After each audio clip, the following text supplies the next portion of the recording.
إبراهيم إنك حميد مجيد سبحانك لا علم لنا إلا ما علمتنا إنك أنت العليم الحكيم الحمد لله আল্লাহ পাক রব্বুল আলামিন লাখো কোটি শুকর ও সুজুদ মহান রব্বুল আলামিন আমাদেরকে পবিত্র দিন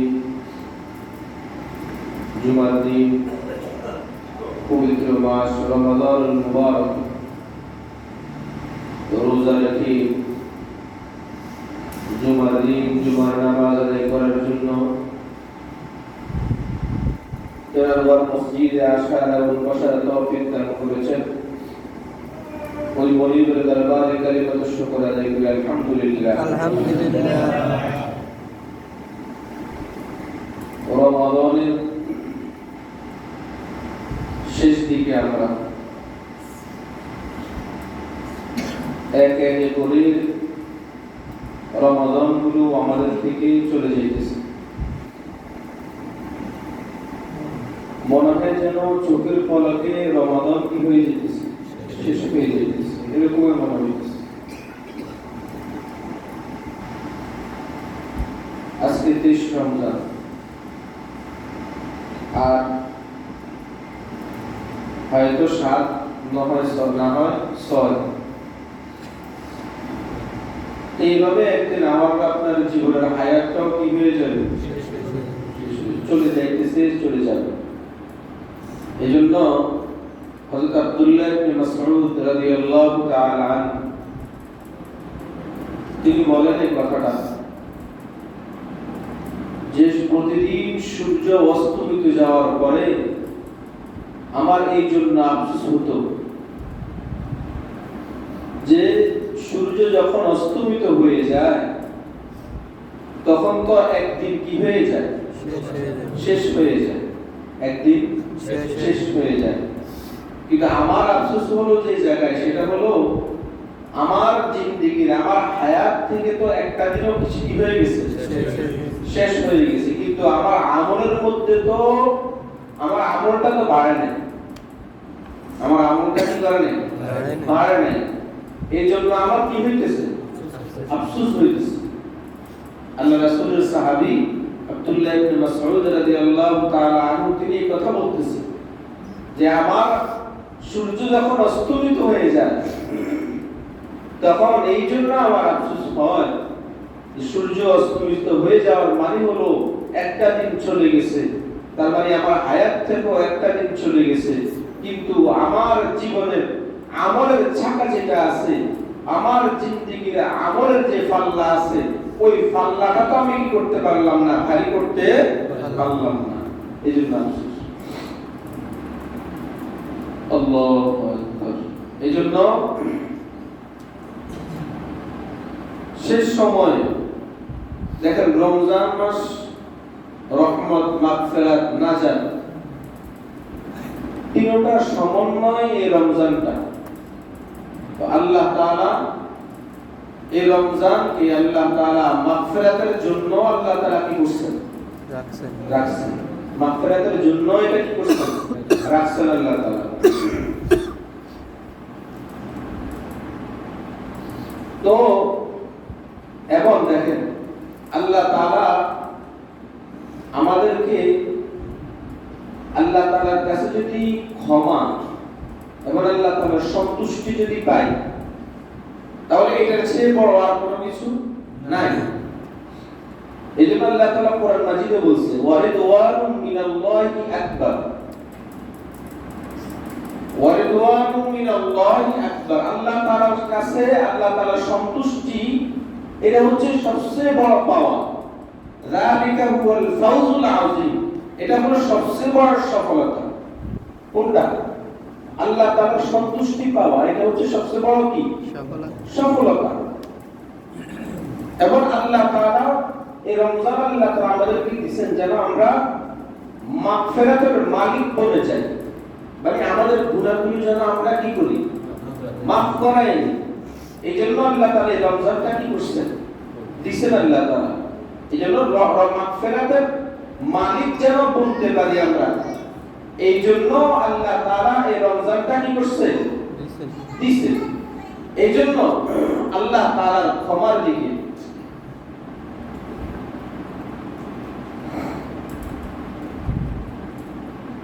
আল্লাহ তাআলা ক্ষমার দিকে আমাদেরকে অগ্রসর হওয়ার জন্য আল্লাহ তাআলা বলছেন। আল্লাহ তাআলা কি দিকে? ক্ষমার দিকে। ক্ষমার দিকে, যেহেতু মাসটাও হলো ক্ষমার মাস, বলেন মাসটা কি? ক্ষমার মাস। ক্ষমার মাস। আবার আল্লাহ তাআলা আমাদেরকে বলতেছে কি ক্ষমার দিকে কি হওয়ার জন্য।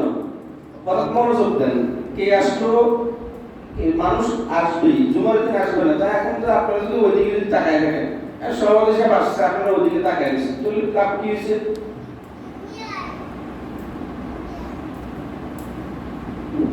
এক নম্বর হলো রমজান হলো ক্ষমার মাস। কিসের মাস? ক্ষমার মাস। দুই নম্বর হলো আল্লাহ তাআলা বলতেছেন আমাদেরকে আল্লাহ তাআলা ক্ষমার দিকে কি হওয়ার জন্য, অগ্রসর হওয়ার জন্য। কি হওয়ার জন্য? অগ্রসর হওয়ার জন্য। দেখেন আল্লাহ বলেন সাবিকু ইলা মাগফিরাতিন মির রাব্বিকুম।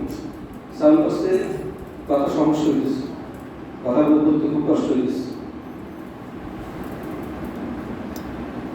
খুব টাইম দিচ্ছে, এটা মানে খুব কষ্ট হইছে। আল্লাহ বলেন সাবিকু ইলা মাগফিরাতিন মির রাব্বিকুম। আল্লাহ বলেন সাবিকু, তোমরা অগ্রসর হও। সাবিকু, তোমরা অগ্রসর হও কোন দিকে? ইলা মাগফিরাতিন মির রাব্বিকুম। তোমাদের রবের ক্ষমার দিকে তোমরা কি হও? অগ্রসর হও। তোমাদের রবের ক্ষমার দিকে তোমরা কি হও? অগ্রসর হও। তাহলে দেখেন দুই জিনিস। এক নম্বর প্রথম বলছি যে আল্লাহ তাআলার সন্তুষ্টি। আল্লাহ তাআলা কি? সন্তুষ্টি। দুই নম্বর হলো আল্লাহ তাআলার ক্ষমা। তাহলে দুই জিনিস। তাহলে সন্তুষ্টির মতো বড় সফলতা আর কোনো কিছু নাই। দুই নম্বর হলো আল্লাহ বলেন আল্লাহ তাআলার ক্ষমার দিকে কি হওয়ার জন্য? অগ্রসর হওয়া। তাহলে দুইটা আয়াত দেখলাম। তাহলে এখন দেখেন এই দুইটা জিনিস যদি কোনো মুমিন বান্দা যদি পেয়ে যায় তাহলে তার আর কোনো কিছু দরকার আছে না। একটা হলো আল্লাহ তাআলার কি? সন্তুষ্টি। দুই নম্বর হলো ক্ষমা। বলেন দুই নম্বর কি? ক্ষমা। এই দুইটা জিনিস যদি কেউ যদি পায় তাহলে তার আর কোনো জিনিসের প্রয়োজন আছে না। এই জন্য আল্লাহ তাআলা এই রমজানটা আমাদের জন্য আল্লাহ তাআলার সন্তুষ্টি, আল্লাহ তাআলার ক্ষমা, আল্লাহ তাআলার কাছ থেকে নিজে ক্ষমা পেয়ে পাওয়া, এই বিষয়। এই জন্য আল্লাহ তাআলা বিভিন্ন আমল আল্লাহ তাআলা দিয়ে দিয়েছেন। বলেন বিভিন্ন আমল আল্লাহ তাআলা কি করছেন? দিয়ে দিয়েছেন। আল্লাহ তাআলা এই পুরো মাসটাই, পুরো রমজান মাসটাই শুধু আল্লাহর সন্তুষ্টি এবং আমার গুনাহ মাফের মাসটাই হলো এই রমজান মাস। আল্লাহ তাআলা বিভিন্ন পদ্ধতি আল্লাহ তাআলা দিয়ে দিয়েছেন আমাদেরকে, যেন আমরা আল্লাহ তাআলার কাছ থেকে কি পাইতে পারি? ক্ষমা পাইতে। এক নম্বর হলো সন্তুষ্টি, দুই নম্বর ক্ষমা। দুটো জিনিস। তাহলে দেখেন কয়েকটা বিষয় দেখেন। এক নম্বর দেখেন আল্লাহ তাআলা রোজা দিয়েছেন কিসের জন্য?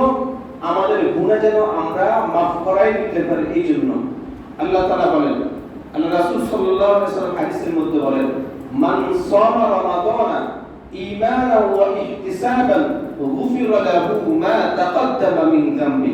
দেখেন আল্লাহ রাসূল বলেন যে ব্যক্তি রমজানের রোজা রাখবে, এক নম্বর হলো ঈমানান, ঈমান নিয়ে, দুই নম্বর ওয়া ইহতিসাবান, আশা নিয়ে। কি নিয়ে? আশা নিয়ে। তাহলে আশা কিসের? আশা হলো এইটাই, আমি ঈমান, আমার ঈমান আছে। দুই নম্বর হলো আশা হলো আল্লাহ তাআলা, আশা করা যায় আল্লাহ আমার গুনাহ কি করে দিবেন? মাফ করে দিবেন। তো আল্লাহ রাসূল বলেন, আল্লাহ রাসূল বলতেছেন ঈমানান ওয়া ইহতিসাবান গুফিরা লাহু মা তাকদ্দামা মিন যামবি।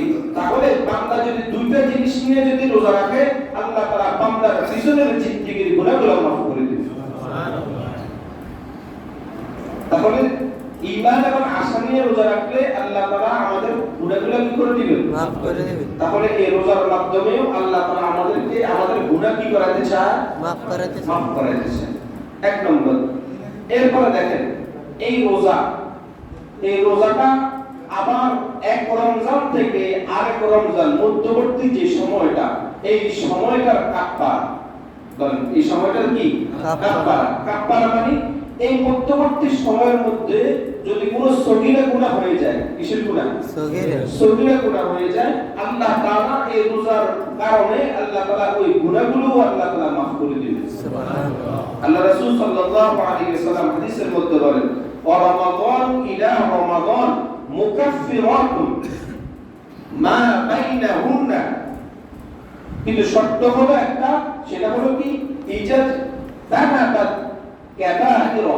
আল্লাহ রাসূল বলেন ওই বান্দা কবিরা গুনাহ থেকে বেঁচে থাকতে হবে। ওই বান্দা কোন গুনাহ থেকে? কবিরা গুনাহ থেকে বেঁচে থাকতে হবে। তাহলে আল্লাহ তাআলা বান্দার ওই ছোটখাটো সগীরা গুনাহ, ছোটখাটো গুনাহ যেগুলো আছে এগুলো আল্লাহ কি করে দিবেন? মাফ করে দিবেন। তাহলে রোজার মাধ্যমে পিছনের জিন্দেগির গুনাহগুলো ক্ষমা, আবার এক রমজান থেকে আরেক রমজানের মধ্যবর্তী সময়ের গুনাহগুলো কি মাফ। 2 নম্বর কিয়াম বলতে কিয়াম হলো রাতের আমল, অর্থাৎ তারাবির নামাজ। কিসের নামাজ? তারাবির নামাজ। আল্লাহ রাসূল সাল্লাল্লাহু আলাইহি ওয়াসাল্লাম বলেন, মান ক্বামা রমাদানা ঈমানান ওয়া ইহতিসাবান গুফিরা লাহু মা তাকদ্দামা মিন যামবি। আল্লাহ রাসূল সাল্লাল্লাহু আলাইহি ওয়াসাল্লাম বলেন, যে ব্যক্তি রাত্রিবেলা দণ্ডায়মান হবে, অর্থাৎ যে ব্যক্তি রাত্রিবেলা কি করবে? নামাজ আদায় করবে ঈমান নিয়া এবং আশা নিয়া। বলেন কি নিয়া? ঈমান নিয়া এবং কি নিয়া? আশা নিয়া। আল্লাহ তাআলা ওই বান্দার পিছনের জিন্দেগির গুনাহগুলো আল্লাহ তাআলা মাফ করে দিবেন। সুবহানাল্লাহ। কথা বুঝা আসছে? এরপর দেখেন অন্য হাদিসের মধ্যে আছে, আল্লাহ রাসূল সাল্লাল্লাহু আলাইহি সাল্লাম বলেন, ইন্নাল্লাহ তাআলা, আল্লাহ নিশ্চয় আল্লাহ তাআলা বলেন, ফারাযা সিয়াম রমাদান, আল্লাহ তাআলা তোমাদের উপরে রমজানের রোজাকে কি করেছে? ফরজ করেছে। কি করেছে? ফরজ করেছে। 2 নম্বর ওয়া সানামতু লাকুম ফিল কিয়ামা, 2 নম্বর হলো আল্লাহ তাআলা তোমাদের জন্য রাতের নামাজকে, দণ্ডায়মান হওয়াকে আল্লাহ তাআলা তোমাদের জন্য সুন্নাত করেছে। কি করেছে? সুন্নাত। তারাবির নামাজ যেটা আমরা পড়ি এটা কি? সুন্নাত। সুন্নাত, এটা কি? সুন্নাত। সুন্নাত। এরপর আল্লাহ রাসূল বলেন, ফামান সামাহু ওয়া কামাহু ইহতিসাবান ফারাজা মিন যুনুবিহি কায়াউমিন ওয়ালাদাতুহু উম্মু। এখানে তো আল্লাহ রাসূল সাল্লাল্লাহু আলাইহি ওয়াসাল্লাম আরো বড় সুসংবাদ দিয়েছেন, কি? যদি কোন বান্দা যদি দিনের বেলা রোজা রাখে, রাত্রির বেলা যদি কিয়ামুল লাইল করে, রাত্রির ইবাদত বন্দেগী নামাজ আদায় করে, তাহলে ওই বান্দা হবে এমন যেন বান্দা এই মাত্র ভূমিষ্ঠ হওয়া সন্তানের যেমন কোনো কি থাকে না, বলেন না কি থাকে না, গুনাহ থাকে না। আল্লাহ তাআলা ওই বান্দাকেও ওই ভূমিষ্ঠ হওয়া সন্তানের মতন তার জিন্দেগীর সমস্ত গুনাহগুলো মাফ করে তাকে এরকম ভাবে আল্লাহ তাআলা পরিশুদ্ধ করে দিবেন। সুবহানাল্লাহ। নবজাতক সন্তান যখন আসে তখন তার কি থাকে না, গুনাহ থাকে, কোনো গুনাহ থাকে। আল্লাহ তাআলা এই বান্দাকেও কি করে দিবেন? এমন করে দিবেন। এরপর 3 নম্বর হলো লাইলাতুল কদর। বলেন 3 নম্বর কি? লাইলাতুল কদর। আল্লাহ রাসূল বলেন, মান কামা লাইলাতুল কদরি ঈমানান ওয়া ইহতিসাবান গুফিরা লাহু মা তাকদ্দামা মিন যামবি। যে ব্যক্তি কদর রাতে ইবাদত বন্দেগী করে, যে ব্যক্তি লাইলাতুল কদরে কি করে? ইবাদত বন্দেগী করে, ঈমান নিয়া আশা নিয়া, আল্লাহ তাআলা ওই বান্দার পিছনের জিন্দেগীর গুনাহগুলো maaf করে দিবেন। সুবহানাল্লাহ। এরপর দেখেন 4 নম্বর হলো ইফতার করানো। বল 4 নম্বর কি? ইফতার করানো। আল্লাহ রাসূল বলেন, মান ফাত্তারা ফীহি সাইমান কানা লাহু মাগফিরাতুন লিযুনুবি। আল্লাহ রাসূল বলেন, যে ব্যক্তি কোন রোজাদারকে ইফতার করাবে, যে ব্যক্তি কোন রোজাদারকে কি করাবে? ইফতার করাবে, তাহলে তার জন্য আল্লাহ তাআলা কি করে রাখছেন? 1 নম্বর হলো মাগফিরাতুল লিযুনুবি, 1 নম্বর হলো আল্লাহ তাআলা তার গুনাহগুলো ক্ষমা করে দিবেন। এটা দেখ। 2 নম্বর হলো রাকাবাতিন মিনান নার, আল্লাহ তাআলা তার নামের লিস্টে যদি জাহান্নামীদের লিস্টের মধ্যে থাকে, আল্লাহ তাআলা ওইটা থেকে ওই বান্দাকে আল্লাহ তাআলা মুক্ত করে দিবেন। সুবহানাল্লাহ। তার মানে জাহান্নাম থেকে যদি নাম কাটা যায়, তার নাম কই যাবে? জান্নাতে। বলেন না কই যাবে? জান্নাতে। জাহান্নামের লিস্ট থেকে নাম কাটা গেলে সোজা কোথায়? জান্নাত। তাহলে কোন বান্দা যদি কোন রোজাদার কি করায়? ইফতার করায়, তাহলে পুরস্কার কয়টা? দুইটা। কয়টা? দুইটা। এক নম্বর হলো বান্দার গুনাহ কি করে দিবেন? দুই নম্বর হলো বান্দার লিস্ট যদি জাহান্নামের লিস্টের মধ্যে থাকে, ওই লিস্টের নামটা আল্লাহ তাআলা কি করে দিবেন? কেটে দিবেন। তাহলে লিস্টের নাম উঠবে কোন জায়গায়? জান্নাতে। জান্নাতের লিস্টের মধ্যে বান্দার নামটা আল্লাহ তাআলা কি করে দিবেন? উঠায় দিবেন। কি বলেন?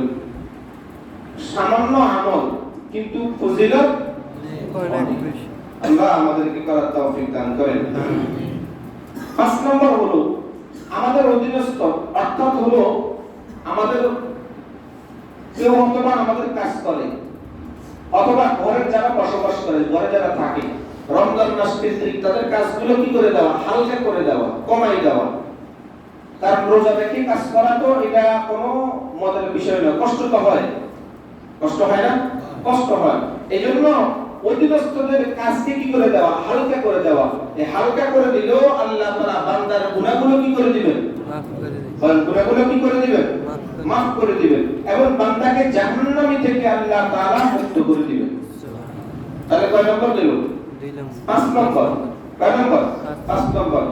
6 নম্বর হলো তেলাওয়াত করা। বলেন 6 নম্বর কি? তেলাওয়াত। রমজান মাসে কি করা? তেলাওয়াত করা। তেলাওয়াত করলে কি ফায়দা? দেখেন, রমাদান এবং কোরআন তেলাওয়াত এই দুইটা কাল কিয়ামতের ময়দানে আমার আপনার জন্য আল্লাহ তাআলার দরবারে সুপারিশ করবে। বলেন কি করবে? সুপারিশ করবে। আল্লাহ রাসূল বলেন, আসিয়াম ওয়াল কোরআন ইয়াশফাআনি লিল আবদি। আল্লাহ রাসূল বলেন, কাল কিয়ামতের ময়দানে এই রমাদান, রোজা এবং কোরআন এই দুইটা বান্দার জন্য আল্লাহ তাআলার কাছে কি করবে? সুপারিশ করবে। 1 নম্বর, ইয়াকুলু সিয়াম, রোজা বলবে কি? রব্বি ইন্নী মানাতু তুআম, ও আল্লাহ, বান্দাকে আমি দিনের বেলা খাবার দাবার থেকে আমি কি রেখেছি? বলেন কি রেখেছি? বিরত রেখেছি। কি রেখেছি? বিরত রেখেছি। আর ওয়াশহাওয়াত বিন নামাজ, এবং বান্দাকে স্ত্রীর কাছে, দিনের বেলা স্ত্রীর কাছে যাওয়া থেকেও বান্দাকে আমি কি রেখেছি? বিরত রেখেছি। ফাশাফিনি ফিহি, আল্লাহ আজকে এই বান্দার জন্য আমার সুপারিশটা আপনি কি করেন? কবুল করেন। কে বলবে? রোজা। বলেন না, কে বলবে? রোজা। রোজা, রোজা বলবে। 2 নম্বর, ওয়া ইয়াকুলুল কোরআন, কোরআন বলবে আল্লাহ তাআলার কাছে কি? যে মানাতুন নাওমা বিল লাইল, ও আল্লাহ, আমি বান্দাকে রাত্রির বেলা যখন ইফতার করার পরে মানুষের শরীর কি করে দেয়? শরীর ক্লান্ত হয়ে যায় না? শরীর ছেড়ে দেয়, ক্লান্ত হয়ে যায়, মনে চায় একটু কি করি? ঘুমাই, একটু আরাম করি, ঘুমাই। আল্লাহ মানাতু নাওমা বিল লাইল, বান্দার চোখের মধ্যে ঘুম আসতেছিল, কিন্তু বান্দাকে আমি কি করতে দেই নাই? ঘুম যাইতে দেই নাই। ঘুম থেকে বিরত রাখছি। বান্দা দাঁড়ায়া দাঁড়ায়া কোরআন তেলাওয়াত শুনছে, তারাবির নামাজ পড়ছে দাঁড়ায়া দাঁড়ায়া। তো কি হইছে? এরপরে বলেন ফায়ুশাফাআন, এই যে এভাবে বলার পরে কোরআন বলবে, আল্লাহ আজকে এই বান্দার জন্য আমার সুপারিশটা আপনি কি করেন? কবুল করেন। আল্লাহ রাসূল বলেন, আল্লাহ তাআলা রোজা এবং কোরআন এই দুটোর সুপারিশকে আল্লাহ তাআলা কি করবেন? কবুল করবেন। তারা সুপারিশ করবে, আল্লাহ তাআলা তাদের সুপারিশ কি করবেন? কবুল করবেন। তাহলে যদি রোজাগুলো ঠিকমতো রাখি আর যদি কোরআন তেলাওয়াত যদি করি রমজানে, তাহলে এই দুটোটা আমার আপনার জন্য কাল কিয়ামতের ময়দানে কি করবে? সুপারিশ করবে। কি করবে? সুপারিশ। এই সুপারিশ কি করবে? এই সুপারিশটা এমন না যে বললাম আল্লাহ তাআলা রাখবে না। আল্লাহ তাআলা এই দুটোর সুপারিশ আল্লাহ তাআলা কি করবেন? রাখবেন। আল্লাহ তাআলা কবুল করবেন। এরপরে দেখেন 7 নম্বর, লাইলাতুল কদর রাসূলের শিখানো দোয়া। আম্মা জান আয়েশা রাদিয়াল্লাহু তাআলা আনহা আল্লাহ রাসূল সাল্লাল্লাহু আলাইহি সাল্লামকে বলতেছেন, ওগো আল্লাহর রাসূল, যদি আমি লাইলাতুল কদর যদি পেয়ে যাই, যদি লাইলাতুল কদর পেয়ে যাই, তাহলে আপনি কি বলবেন? আপনি আমাকে কি বলতে বলবেন? তখন আল্লাহ রাসূল সাল্লাল্লাহু আলাইহি ওয়াসাল্লাম বলতেছে যে তুমি এই দোয়াটা পড়বা। একটা দোয়া আল্লাহ রাসূল বলছেন, সেটা কি? সেটা হলো আল্লাহুম্মা ইন্নাকা আফুউন তুহিব্বুল আফওয়া ফাআফু আন্না বা ফাআফু আন্নী। আন্না হলো সবার জন্য দোয়া, আর আন্নি হলো নিজের জন্য। তো বলেন আল্লাহুম্মা ইন্নাকা আফুউন তুহিব্বুল আফওয়া ফাআফু আন্নি। কি বলতেছি? আল্লাহুম্মা, হে আল্লাহ, ইন্নাকা আফুউন, নিশ্চয় আপনি হলেন ক্ষমাশীল। আপনি কি ক্ষমাশীল? ক্ষমাশীল। তুহিব্বুল আফওয়া, আপনি ক্ষমাকে কি করেন? ভালোবাসেন। ক্ষমাকে কি করেন? ভালোবাসেন। ফাআফু আন্নি, সুতরাং আল্লাহ আপনি আমাকে কি করেন? ক্ষমা করেন, আমাকে মাফ করেন। তাহলে দেখেন কত সুন্দর আল্লাহ তাআলার কাছে অনুনয় করে আল্লাহ তাআলার কাছে চাওয়া। একদিক দিয়ে হলো আল্লাহ তাআলার প্রশংসা করছি, আরেক দিক দিয়ে হলো আল্লাহ তাআলার কাছে নিজের গুনাহ কি চাইছি? মাফ চাইছি। আল্লাহুম্মা ইন্নাকা আফুউন, ও আল্লাহ আপনি কি? আপনি ক্ষমাশীল। আপনি কি? ক্ষমাশীল। আর তুহিব্বুল আফওয়া, আপনি আমার কেউ যদি কাউকে ক্ষমা করে দেয়, আপনি এটাকেও কি করেন? ভালোবাসেন, পছন্দ করেন। আর ফাআফু আন্নি, ও আল্লাহ আপনি আমাকে কি করেন? আমাকে ক্ষমা করেন। আমাদের আয়েশা রাদিয়াল্লাহু তাআলা আনহাকে আল্লাহ রাসূল এই দোয়া বলতে বলছেন। তাহলে আমরাও এই দোয়াটা করতে পারি যেন আল্লাহ তাআলা আমাদেরকে লাইলাতুল কদর কি করে? নসিব করে। লাইলাতুল কদর কি করে? নসিব করে। বলেন দোয়াটা কি? আল্লাহুম্মা ইন্নাকা আফুউন তুহিব্বুল আফওয়া ফাআফু আন্নি। আল্লাহুম্মা ইন্নাকা আফুউন তুহিব্বুল আফওয়া ফাআফু আন্নি। আল্লাহুম্মা ইন্নাকা আফুউন তুহিব্বুল আফওয়া ফাআফু আন্নি। আল্লাহ আমাদেরকে তৌফিক দান করেন। আমিন। 8 নম্বর হলো মুমিনের মাগফিরাত, অর্থাৎ ক্ষমার জন্য ফেরেশতারা পর্যন্ত দোয়া করে। বলেন কে? ফেরেশতারা পর্যন্ত দোয়া করেন। আল্লাহ রাসূল সাল্লাল্লাহু আলাইহি ওয়াসাল্লাম হাদিসের মধ্যে বলেন, তাস্তাগফিরু লাকুমুল মালাইকাতু হাত্তা ইফতিরু। ফেরেশতারা ইফতারের আগ পর্যন্ত, একেবারে বান্দা যখন ইফতার করবে এর আগ পর্যন্ত পুরা দিন ফেরেশতারা বান্দার গুনাহ মাফের জন্য, বান্দার জন্য এই ফেরেশতারা দোয়া করতে থাকে। সুবহানাল্লাহ। ফেরেশতারা কি করতে থাকে? দোয়া করতে থাকে। এরপরে 9 নম্বর, এই যে রমজান মাসটা আল্লাহ তাআলার কাছ থেকে ক্ষমা চেয়ে নেওয়ার একটা সুযোগ। বলেন আল্লাহ তাআলার কাছ থেকে ক্ষমা চেয়ে নেওয়ার একটা কি সুযোগ? দেখেন আল্লাহ তাআলা তিন ধরনের ব্যক্তির দোয়া আল্লাহ তাআলা কি করেন না? ফিরান না। আল্লাহ রাসূল বলেন, সালাসাতুল লা তুরাদ্দু দাওয়াতুহুম, তিন ব্যক্তির দোয়া আল্লাহ তাআলা কখনো কি করেন না? ফিরান না। এক নম্বর হলো as-সাইমু হাত্তা ইফতির, ওই রোজাদার ব্যক্তির দোয়া যে রোজাদার ব্যক্তি এখনো কি করে না? ইফতার করে নাই, ওই বান্দার দোয়া আল্লাহ তাআলা কি করেন? কবুল করেন। তাহলে রোজাদার যদি দোয়া করেন আল্লাহ তাআলার কাছে, রোজাদারের দোয়া আল্লাহ তাআলা কি করেন না? ফিরান না। বলেন না, কি করেন না? ফিরান না আল্লাহ তাআলা। তার মানে আল্লাহ তাআলা রোজাদারের দোয়া কি করেন? কবুল করেন। তাহলে ওই যে বলছি, নিজে ক্ষমা পাওয়ার একটা সুযোগ এই মাসটা আল্লাহ তাআলা কি করছে? আল্লাহ তাআলা করে দিয়েছেন আল্লাহ তাআলা।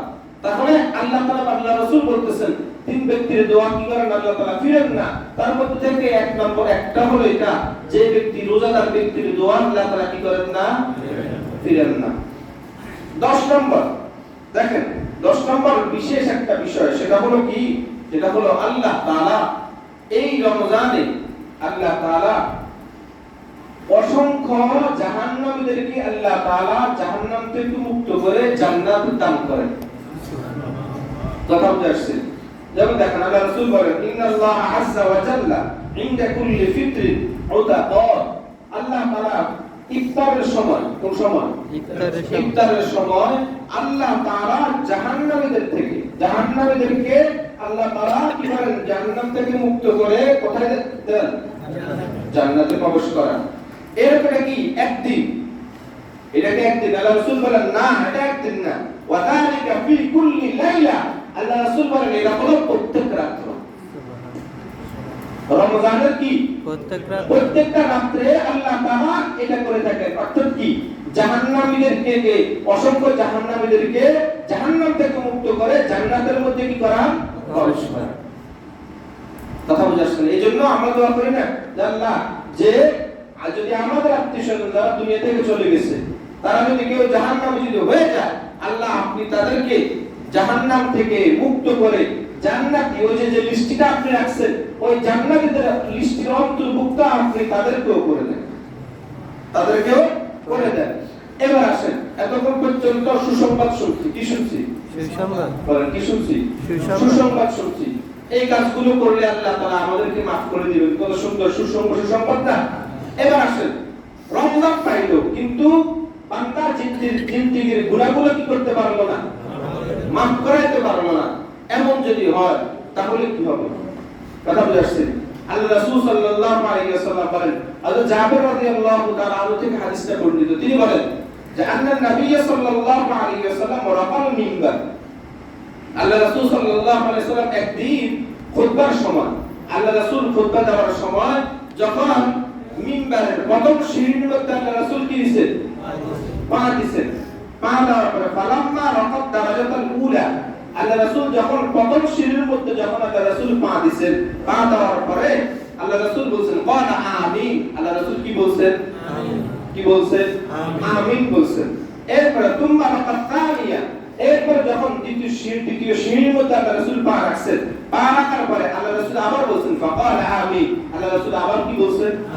আমিন বলেন। সুম্মা রাকাত সালিসা, তৃতীয় সিঁড়ির মধ্যে যখন আল্লাহ রাসূল পা দিয়েছেন, পা দেওয়ার পরে ফাকালা আমিন, আল্লাহ রাসূল আবার কি বলেন? আমিন বলেন। তাহলে আমিন কয়টা হইছে? তিনটা আমিন হইছে। এরপর দেখেন ফাকালু ইয়া রাসূলুল্লাহ, এখন আল্লাহ রাসূলকে সাহাবায়ে কেরাম জিজ্ঞেস করছে, ও আল্লাহর রাসূল, কি সামি'নাকা তাকুলু আমিন। সাহাবায়ে কেরাম বলেন, ও আল্লাহর রাসূল, আমরা আপনার জবান থেকে আমরা আমিন এই শব্দটা শুনছি। কি শুনছি? আমিন এই শব্দটা শুনছি। সালাসা মাররাতিন, কয়বার? তিনবার। কয়বার? তিনবার। লাম্মা রাকিতু দারাজাতুল উলা, এখন আল্লাহ রাসূল বলতেছেন, কেন আমি এই কথাটা বলছি? আল্লাহ রাসূল বলতেছেন যে এক নম্বর হলো লাম্মা রাকিতু দারাজাতুল উলা জানি জিবরাইল, আমি যখন প্রথম সিঁড়ির মধ্যে যখন পা দিলাম তখন আমার কাছে কে আসছে? জিবরাইল আলাইহিস সালাতু ওয়াস সালাম আমার কাছে আসছে। আসার পরে কি বলছেন? ফাকালা শাকিয়া আব্দুন আদরাকা রমাদান ফানসালাখা মিনহু ওয়া লাম ইউগফার লাহ ফাকুলতু আমিন। যখন জিবরাইল যখন আসছে, আসার পরে আমাকে বলতেছে, ও আল্লাহর রাসূল, ওই ব্যক্তির জন্য ওই ব্যক্তি ধ্বংস হোক, ওই ব্যক্তি কি হোক? ধ্বংস হোক। কে? যে রমজান পাইলো কিন্তু তার জিন্দেগির গুনাহগুলো সে কি করাইতে পারলো না? মাফ করাইতে পারলো না। এই কথা যখন আল্লাহ রাসূল বলছে, জিবরাইল যখন এই কথা বলছে, তখন আল্লাহ রাসূল কি বলছে? আমিন। কি বলছে? আমিন বলছে। তাহলে যদি কোন বান্দা যদি রমজান পাইলো, তার জিন্দেগির গুনাহগুলো মাফ করাইতে পারলো না, তাহলে ওই ব্যক্তির ধ্বংসের জন্য দোয়া করছেন কে? জিবরাইল দোয়া করছেন, আল্লাহ রাসূল দোয়া করছেন। কথা বুঝা আসছে? তাহলে আল্লাহ রাসূল যে রাসূল হলো, ওমা আরসালনাকা ইল্লা রাহমাতাল লিল আলামিন, বিশ্ববাসীর জন্য কি? রহমত। বলেন কি? রহমত। যে রাসূল উম্মতের জন্য সুপারিশ করবে, যে রাসূল উম্মতের জন্য কাল কিয়ামতের ময়দানে সিজদায় পড়ে যাবে আল্লাহ তাআলার দরবারে, ওই রাসূল ওই উম্মতের জন্য কি করতেছে? বদদোয়া করতেছে। কি করতেছে? বদদোয়া করতেছে। কি? রমজান পাইলো কিন্তু তার গুনাহগুলো কি করতে পারলো না? মাফ করাইতে পারলো না। ওই উম্মত কি হোক? ধ্বংস হোক। কথা বুঝে আসছে? দুই নম্বর হলো মা বাবা পাইছে, দুইজন পাইছে অথবা দুইজনের একজন পাইছে, তাদের বৃদ্ধ বয়সে পাইয়া ওই বান্দা যদি তার জান্নাতটা যদি কি না করতে পারে, কামাই যদি না করতে পারে, মা বাবা পাইয়া জান্নাত কি করতে পারলো না? কামাই করতে পারলো না, ওই বান্দার জন্য কি? ধ্বংস। ওই বান্দাও কি হোক? ধ্বংস। আল্লাহ রাসূল কি বলছে? আমিন। আমিন বলছে। তিন নম্বর হলো রাসূল আপনার নাম যদি কোথাও আলোচনা হয়, কোথাও যদি কি হয়? আলোচনা হয়, তখন আপনার নাম শুনে যদি আপনার উপরে যদি দুরূদ যদি না পাঠায়, দুরূদ যদি না পাঠায়, আপনার উপরে যদি দুরূদ যদি না করে, তাহলে ওরাও কি হোক? ধ্বংস। তাহলে আমরা কতবার এরকম মুহাম্মদুর রাসূলুল্লাহ সাল্লাল্লাহু আলাইহি ওয়াসাল্লাম আল্লাহ রাসূলের নাম শুনি, কিন্তু আমাদের জবান কি করে না, জবান ছড়ায় না। কথা বুঝেন নাই? তাহলে ওদের জন্য আল্লাহ রাসূলের কি বদদোয়া আছে না? আছে। আছে বদদোয়া আছে। আরে আল্লাহ রাসূলের উপরে দুরূদ পড়লে তো এটা আল্লাহ রাসূলের চেয়ে আমাদের লাভ বেশি।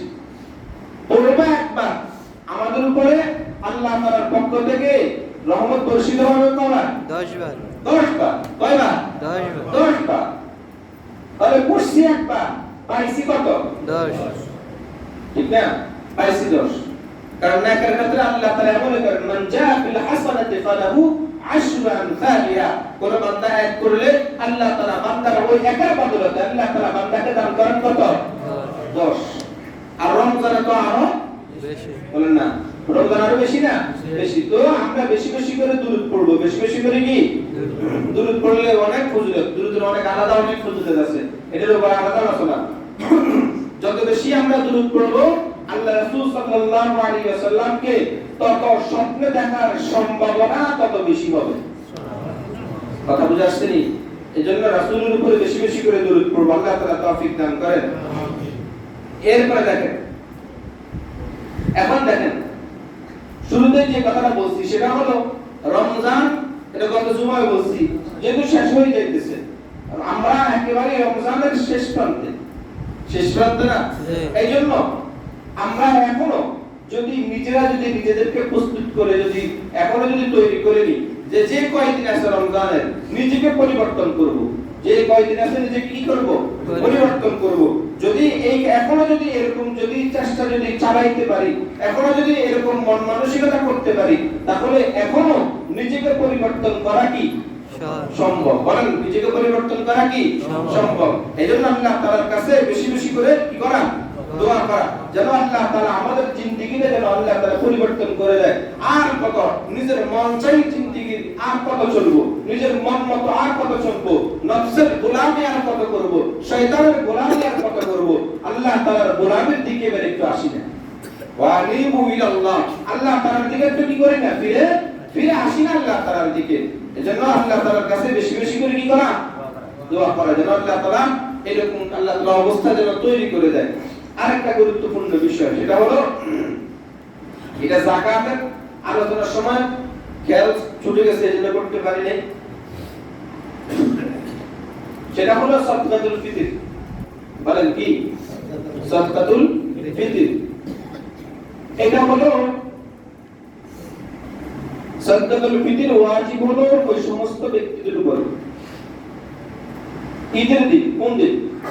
ঈদের দিন, শুধু ঈদের দিন।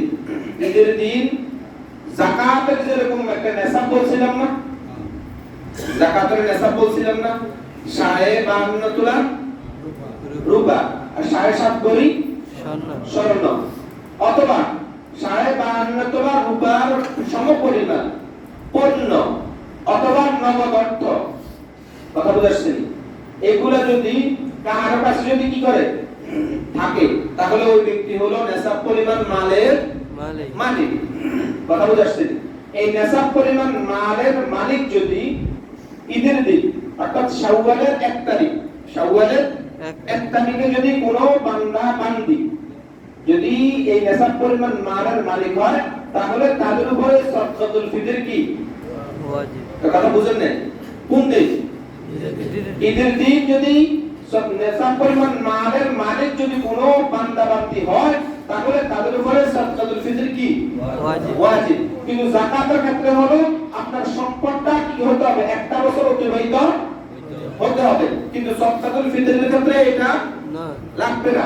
সাদকাতুল ফিতর হলো উপস্থিত ওই দিন, ঈদের দিন শুধু আপনার কাছে নেশাব পরিমাণ মালের মালিক আপনি। কথা বুঝাচ্ছি? আগেও ছিলেন না, পরেও থাকবেন কিনা এর কোনো গ্যারান্টি নাই, কিন্তু ওই দিন আপনার কাছে নেশাব পরিমাণ মালিক আছে, আপনি মালিক আছেন, তাহলে আপনার উপরে সাদকাতুল ফিতর কি ওয়াজিব। বলেন, সাদকাতুল ফিতর কি ওয়াজিব। কথা বুঝাচ্ছি? এইজন্য এখন পরিবারে যারা আছে অন্যদের বালেগ হোক না বালেগ হোক সবার পক্ষ থেকে কি করে দিবেন? সাদকাতুল ফিতর কি করবেন? দিয়ে দিবেন। আর বর্তমানে বাংলাদেশের যাকাত ফাউন্ডেশন, যেটা একটা হলো ইসলাম ফাউন্ডেশন আর একটা যাকাত ফাউন্ডেশন, দুই জিনিস, ওইখান থেকে একটা নির্ধারণ করছে, সাদকাতুল ফিতর নির্ধারণ করছে, সর্বনিম্ন হলো 110 টাকা। সর্বনিম্ন কত? 110। এটা হলো গম, আটা, গম কি আটা, এটার মূল্য, কথা বুঝাচ্ছি। আর সর্ব উপরে হলো 2805 টাকা, কথা বুঝাচ্ছি, যেটা হলো পনিরের দাম। কিসের দাম? পনিরের দাম। আবার আপনি জবের হিসাব যদি করেন তাহলে এখানে মনে হয় 595 টাকা। আর যদি আপনি খেজুরের হিসাব করেন, খেজুরি হিসাব করলে মনে হয় 1600 কত টাকা আসে। আবার যদি আপনি কিসমিসের হিসাব করেন তাহলে 2400 কত টাকা আসে, কথা বুঝাচ্ছি। তাহলে গম, আটা, জব, তারপরে কি খেজুর, তারপরে কিসমিস, তারপরে পনির, কি পনির, কথা বুঝাচ্ছি।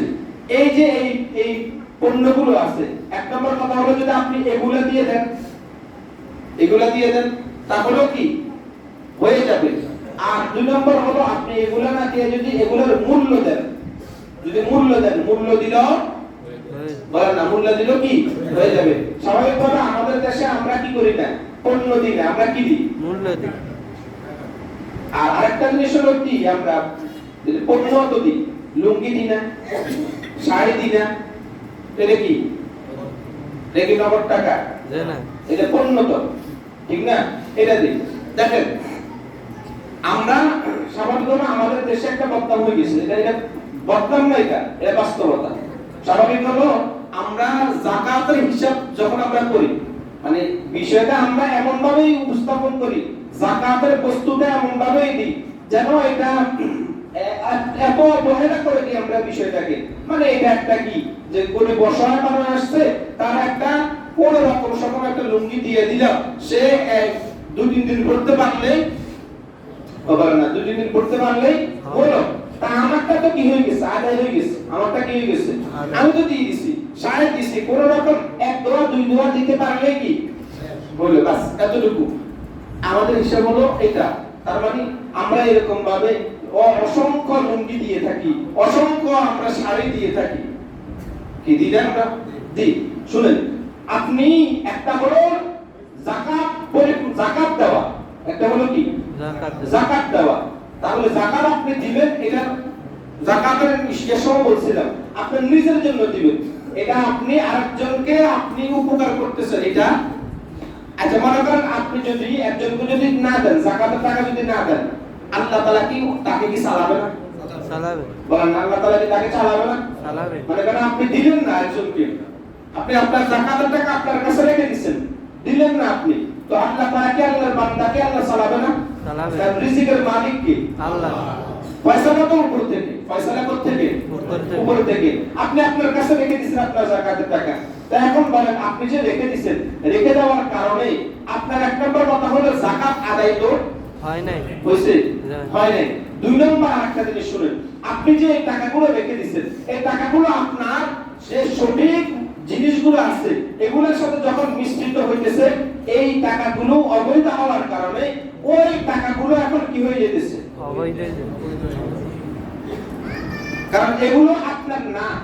আপনি যাকাতের টাকা দেওয়ার মানে হলো খুযু মিন আমওয়ালিহিম সাদাকাতান তুতাহহিরুহুম ওয়া তুযাক্কিহিম বিহা।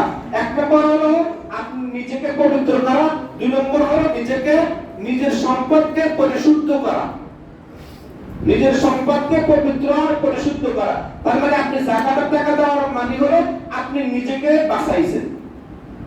বলেন যাকাত দিয়া আপনি নিজের সম্পদকে কি করছেন, আপনি বাঁচাইছেন। নচেত আপনার যাকাত আপনার সম্পদগুলো কোনটাই কি হইতো না, পবিত্র হইতো না, সবগুলো কি হয়ে যেত, অপবিত্র হয়ে যেত। তার মানে আপনি নিজের কাছে যদি আপনি রেখে দেন, তার মানে আপনার বাকি সম্পদগুলো এখন কি হয়ে যাবে, বলেন না কি হয়ে যাবে, অপবিত্র হয়ে যাবে। এখন কেউ কি স্বাভাবিক বিষয় হলো হয়তো আপনি দুনিয়ার মানুষের চোখের আড়ালে আপনি এই কাজটা করলেন, কিন্তু আপনার দুই কাঁধে দুইটা ফেরেশতা আসেনি, আছে, তারা দেখেনি, আর সব কিছু দেখতেন না, আল্লাহ তাআলা দেখেনি, দেখে। আপনি কাকে ধোঁকা দিচ্ছেন? আপনি মানে কাকে আপনি ঠকাইতেছেন, আপনি এটা মনে করেন না অন্যকে ঠকাইতেছেন, নিজেকে ঠকাইতেছেন, এটা মনে রাখিয়েন। তো এই জন্য যাকাত যারা দিবেন বা যাকাত দিতেছেন, আপনারা এই জিনিসটা খেয়াল রাখবেন, এই জিনিসটা খেয়াল রাখবেন যেন আমি যেটা দিতেছি আমি এটা দেওয়ার দ্বারা যেন এক নম্বর কথা হলো নিজের পরিপূর্ণ যাকাতটা দিব, আংশিক দিব না, যতটুকু আসছে হিসাব করে ততটুকু কি করব দিব। দুই নম্বর হলো যাদেরকে দিব যেন তাদের জন্য এটা যেন উপকারী হয়, তাদের জন্য কি হয় উপকারী হয়, এইটা করা। আমি আগেও বলছি, বিগত বছরগুলোতে বলছি এই কথাটা, সেটা কি যে এমন ভাবে যাকাত আমরা হিসাব হলো কেউ আসলে 5 টাকা 10 টাকা 20 টাকা 25 টাকা 30 টাকা এরকম করে করে আমরা দিয়ে দিই, ঠিক না? এরকম আমাদের বাড়িতে প্রতিদিন অসংখ্য মানুষ আসে এরকম। এই রমজান মাস যেহেতু এই সময়, এই শেষ সময়ের ক্ষেত্রে আসিয়া সবাই এখন ফেতরার টাকা চাইবো, যেগো দেন না কিছু ফেতরার টাকা দেন, আসে না বাড়িতে? আসে। এরকম বলেন তো স্বাভাবিক হলো ওনারা আপনার থেকে হয়তো বা একজন থেকে নিছে 20 টাকা, এরকম করে করে প্রত্যেকটা বাড়িতে প্রত্যেকটা ঘর থেকে নিতে নিতে তাদের জন্য একটা অবস্থান দেওয়া, এটা ঠিক আছে। কিন্তু এই মানুষগুলো তো কারোর কাছে যাইতে পারতেছে, কিন্তু এমনও মানুষ তো আছে যারা কারোর কাছে যায় না, কারোর কাছে কি করে না যায় না, কিন্তু যাকাত খাওয়া কি যোগ্য, বলেন যাকাত খাওয়া যোগ্য। এরকমও অনেক মানুষ আছে কিন্তু যায় না কারোর কাছে, কিন্তু তাদেরকে তারাশও কেউ করে না। আমাদের হিসাব হলো আমি যাকাত দিব, আমার কাছে আসতে হবে, নচেত আমি কেন তার কাছে যাইয়া টাকাটা দিব কেন আমি? আমাদের হিসাব হলো এটা। তার মানে এটা এই কথা বলার দ্বারা আপনার ভিতরে অহংকার ঢুকে গেছে, বলে রাখি। এই কথা বলার দ্বারা আপনার ভিতরে কি ঢুকে গেছে? মানে বড়ত্বের, মানে আপনি বড়, এটা এই বিষয়টা মনোভাবটা আপনার ভিতরে চলে আসছে। যখন এই বিষয়টা আপনার ভিতরে চলে আসবে, মনে রাখিয়ে অহংকার এটা আল্লাহ তাআলার চাদর। কোন বান্দা যদি এই আল্লাহ তাআলার চাদর নিয়ে টানাটানি করে, বান্দা টানাটানি করার কারণে বান্দা নিজের ঠিকানা বান্দা জাহান্নামে করে নিল। কোথায়? বলেন কোথায়? জাহান্নামে করে নিল। এই জন্য সম্ভব হলে এটা আমার পক্ষ থেকে আপনাদেরকে বলা, বাকি যেহেতু আপনাদের যাকাতের টাকা আপনারা দিবেন, এটা আপনাদের সিদ্ধান্ত, আপনারা কিভাবে দিবেন। বাকি আমার বলা হলো এটা এমন ভাবে দিবেন, হয়তো আপনি একজন ব্যক্তিকে দিলেন, আপনার এমন টাকা আসছে যাকাত, আপনি একটা মানুষকে আপনি স্বাবলম্বী করে দেওয়ার জন্য আপনার এই যাকাতের টাকাটা যথেষ্ট। আমার কথা বুঝছেন? একজন মানুষকে স্বাবলম্বী করে দেওয়ার জন্য আপনার এই যাকাতের টাকাটা কি যথেষ্ট। তাহলে আপনি একজন ব্যক্তিকে দেন, দিয়া ওই ব্যক্তিকে আপনি স্বাবলম্বী করে দেন। যদি স্বাবলম্বী করে দেন, বা এই বান্দা পরের বছর আর কি করবে না, যাকাতের জন্য কি হাত পাতবে? পাতবে না। তো তার যদি একটা অবস্থান যদি এসে যায়, তাহলে এই বান্দাও এটা চিন্তা করবে, কিরা আমাকে তো একজন এভাবে কি করছে, স্বাবলম্বী করে দিয়েছে, তো আল্লাহ তাআলা যেহেতু আমাকে এখন স্বাবলম্বী করছে, তো আমিও আজকে আরেকজনকে কি করে দিই, স্বাবলম্বী করে দিই। তাহলে এরকম যদি সিলসিলা যদি জারি থাকে। আর আরেকটা জিনিস হলো, আমাদের এলাকার মধ্যে একজন দুইজনের উপরে যাকাত কি হয় না, ফরজ হয়? একজন দুইজনের উপরে হয় না, অনেকের উপরে হয়, কিন্তু হয়তো বা কেউ প্রকাশ করে, কেউ প্রকাশ করে না। কিন্তু কার জিনিসটা মানুষ জানে, অথবা কার জিনিস মানুষ কি করে না, জানে না। কিন্তু জানা আর না জানা বিষয়টা কোনো সমস্যা না, কিন্তু আপনি আপনার যাকাতটা সঠিকভাবে, সঠিক নিয়মে, সঠিক মানুষের কাছে আপনি পৌঁছান, এটা হলো আমাদের বার্তা আপনাদের কাছে। কথা বুঝে আসছে? ব্যাস, তাহলে শেষ সময় চলে আসছে রমজানের। বাকি যে সময়টুকু আছে, এই সময়টুকু নিজেকে পরিবর্তনের মেহনত করা, যে কাজগুলো করলে আল্লাহর সন্তুষ্টি এবং আল্লাহর মাপ পাওয়া যাবে, এই কাজগুলো করব। এবং শেষ সময় আসিয়া এবার আমাদের ইতিকাফে আছে হলো কয়জন? 60 জন। আমি গত জুমায় বলছি, যদি কিছু যুবক যারা আছে, কিছু যুবক যদি নতুন করে যদি তৈরি হবে যে আমরা কি করব, 2 দিন থাকবো, অথবা 3 দিন থাকবো, অথবা 1 দিন থাকবো ইতিকাফে, এরকম নিয়ত করে আস্তে আস্তে করে অভ্যাস যদি গড়ে তোলে, তাহলে দেখবেন সামনের দিকে আমাদের ইতিকাফের মুসল্লি কমবে না বাড়বে? বাড়বে। বলেন কমবে না বাড়বে? বাড়বে। তো এরকম যুবক যারা আছে, মুরব্বি যাদের কোনো কাজ নাই বাড়িতে, ওনারা থাকতে পারি, এটা হলো এক। 2 নম্বর কথা হলো, যুবক যারা আছে তারাও কি করতে পারে, এরকম ভাবে থাকতে পারে, হয়তো 1 দিন অথবা 2 দিন 3 দিনের এরকম নিয়ত করে ইতিকাফে ঢুকে তাদের প্রথম অভ্যাস করা তো দরকার। অভ্যাস দরকার আছে না? অভ্যাস দরকার আছে। আর একটা জিনিস হলো, আমি গত জুমায় বলছি যে ইতিকাফের আদব যেটা আছে, এই আদব যারা ইতিকাফে প্রবেশ করে, এই ইতিকাফের আদবগুলো আপনারা মেনে চলবেন। মসজিদের এই যে গেট যেটা দেখতেছেন, এইটার ভিতরে আপনাদের কথা চলবে, এই গেটের বাইরে আর আপনাদের কোনো কথা চলবে না। আমার কথা বুঝেননি? এই যে গেট, মসজিদের এই গেটটা, এই গেটের ভিতরে যত কথা যত কিছু আপনারা বলতে পারবেন, কিন্তু এই গেটের বাইরে কোনো কথা বলা যাবে না। এক। দুই নম্বর হলো, আপনি মসজিদের বাইরে আপনি আছেন, কেউ আপনাকে সালাম দিছে, আপনি ওই সালামের উত্তরটাও নিতে পারবেন না। আমার কথা বুঝছেন নি? কেউ সালাম দিছে, আসসালামু আলাইকুম দিছে, আসসালামু আলাইকুম, এখন আপনিও এরকম সালাম যেহেতু দিছেন, তবে সালামের উত্তর দেওয়া কি ওয়াজিব? সালামের উত্তর দেওয়া কি ওয়াজিব? শুধু ওয়াজিব না, শুনেই নেওয়াটা কি ওয়াজিব, ঠিক না? তখন আপনি চিন্তা করেন, আরে যদি উত্তর যদি না দেয় তাহলে ওয়াজিব কি হয়ে গেল? তরফ হয়ে গেল না। আপনার জন্য আল্লাহ তাআলা কি দিয়েছেন? আপনি মসজিদের বাইরে কোনো কথা বলতে পারবেন না। অসংখ্য কথা হলো, মসজিদের বাইরে আপনি ওয়াহিদ একটা সেকেন্ডও আপনি ব্যয় করতে পারবেন না। প্রয়োজনের অতিরিক্ত একটা সেকেন্ডও আপনি মসজিদের বাইরে কি করতে পারবেন না? ব্যয় করতে পারবেন না। এক। দুই নম্বর হলো, আপনি এখন তাহলে আমি মসজিদের ভিতরে যেহেতু আছি, তাহলে মসজিদের ভিতরে নিজের মন মতো খোশ গল্প করে করে সময়টা কি করে দেব? শুয়ে বসে খোশ গল্প করে করে সময়টা কাটাই দেব? এটা না, এমনও না। দেখেন, যেহেতু আসছেন, আল্লাহ কবুল করছে, এটা প্রথম আপনাকে বুঝতে হবে। এতগুলো মানুষের মধ্যে আল্লাহ তাআলা আপনাদেরকে কবুল করছে, এটা কোনো চাপঠিকারি কথা না। আপনি মনে করবেন যে হ্যাঁ ও তার সুযোগ ছিল অথবা এর সমস্যা নাই এই জন্য থাকছে, বিষয়টা এমন না। আল্লাহ তাআলা ওই বান্দাকে আল্লাহ তাআলা কি করছে? বলেন না, কি করছে? কবুল করছে। এইজন্য বান্দা ইতিকাফে ঢুকছে, এইজন্য তাকে কবুল করছে। এইজন্য যেহেতু আপনাকে আল্লাহ তাআলা কবুল করছে, তাহলে আপনি আপনার নিজের হাতে কেন আপনার ইতিকাফ আপনি শেষ করবেন? এটা ওয়াহিদু কথাবার্তা থেকে, ফাহিশা কথাবার্তা, দুনিয়াবি কথাবার্তা থেকে কি করবেন? বেঁচে থাকবেন। আল্লাহ তাআলা আমাদেরকে বুঝা সহজ করেন, আল্লাহ তাআলা আমাদেরকে আমল করার তৌফিক দান করেন। যারা সুন্নাত পড়েন সুন্নাত পড়েন।